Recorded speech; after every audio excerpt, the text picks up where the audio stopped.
નમસ્કાર GT9 Gujarat news ચેનલમાં આપનું હાર્દિક સ્વાગત છે।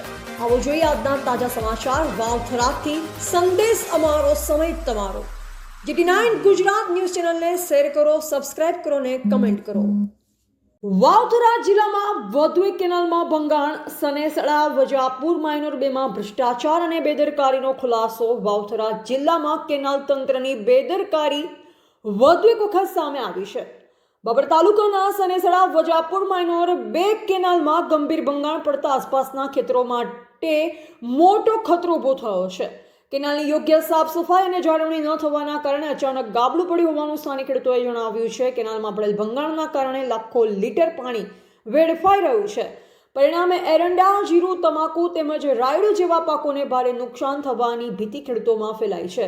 નર્મદા વિભાગના અધિકારીઓને સંકળાયેલ કોન્ટ્રાક્ટરની બેદરકારીના કારણે ખેતરોમાં પાણી ભરવાની સ્થિતિ સર્જાઈ શકે છે, જેનાથી ખેડૂતોની મહેનત પર પાણી ફરી વળવાની શક્યતા છે। સ્થાનિકોનો આરોપ છે કે માઇનોર કેનાલમાં લાંબા સમયથી સફાઈ ન થતા અને સમયસર મરમ્મત ન કરાતા સ્થિતિ ઊભી થઈ છે। કોન્ટ્રાક્ટર અને દેખરેખમાં થયેલ બેદરકારી તથા ભ્રષ્ટાચારના પાપે કેનાલ તંત્ર પર સવાલો ઊભા થયા છે। ખેડૂતો દ્વારા તાત્કાલિક ભંગાણ બંધ કરી નુકસાન અટકાવવાની તેમજ જવાબદાર અધિકારીઓ સામે કડક કાર્યવાહી કરવાની માંગ ઉઠી છે। નર્મદા વિભાગ દ્વારા જો તાત્કાલિક પગલાં નહીં લેવામાં આવે તો ખેડૂતોને ભારે આર્થિક નુકસાન સહન કરવું પડી શકે તેમ છે।